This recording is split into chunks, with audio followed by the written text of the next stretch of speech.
And now I get to talk with one of my favorite guests at the big board community, the great Jay Woods of Freedom Capital Markets and a CNBC contributor. Jay, our viewers just got a glimpse, maybe some of them for the first time, of something they've been doing down here for a very long time. What does the annual singing of Wait Till the Sun Shines, Nelly, mean for you as a longtime member? Yeah, it's taken on different variations over the years. This was my 33rd time being a part of that. And, to me, it's a little somber because I remember it in the great times when we had 5,000 people on this floor. We get to welcome a lot of those members back, so it's very touching, but then it really harkens back to those days when the sun was truly shining. Although, let's be optimistic. We did finish third straight year of double-digit gains, so to have that group come back and to celebrate, ring out the new year is always special. So,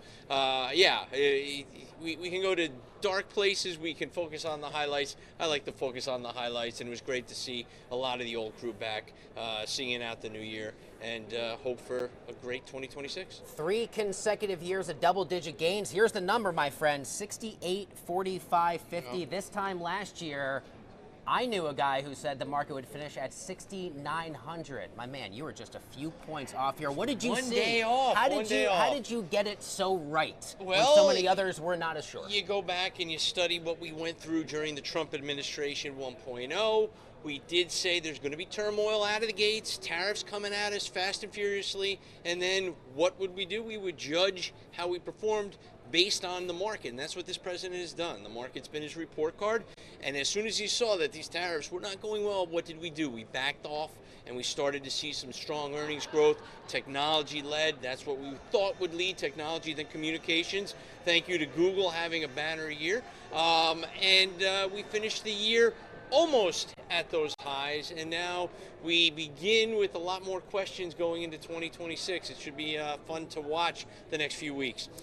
Speaking of early days in January, we got the January barometer. We also have the first 5 trading days as a bit of a seasonal indicator. You track this stuff much more closely than I do. What are you going to be looking for as soon as we reopen the markets on Friday? We don't want to track it because Santa has not come to town. He did not come to town the last 2 years, yet we had sizable gains. So these are fun indicators, and history proves that, when Santa comes to town, the last 5 trading days of this year, the next 2 of 2026, that bodes well for the market. The January effect and the January barometer, which you acutely mentioned, as January goes, so goes the market. Those first 5 trading days usually set the table. It's a nice little head start. If we go up, 80% of the time we're up year to date.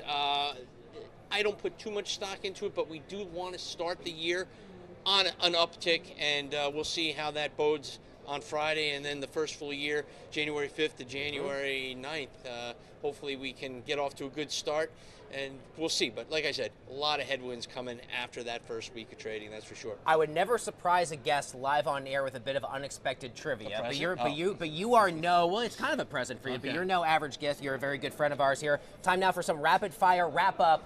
Jay Woods, your first question, what has been, you will know all these, what is the best performing stock in the Dow in 2025? Caterpillar, from percentage-wise, Goldman Sachs, points-wise, added to the Dow. Caterpillar up 57%. What has been the best performing sector in the S&P 500 this year? That would be technology, followed by communications. What has been the best performing Magnificent 7 stock of the year, Jay Woods? That would be one that I personally own. That's Alphabet. We call it Google here because their symbol is GOOGL. And this is my gift, my present to you. What has been the best performing team in the NFC East this year, Jay Woods? That would be the defending Super Bowl champion Philadelphia Eagles. 11-5 as of today, with one more game left in the regular season and a probably very promising run into the playoffs past that. The great Jay Woods of Freedom Cap and CNBC. All the best for the new year, my man. Great to have you. Happy New Year. Happy New Year to everyone out there as well. We'll see you again in the new year.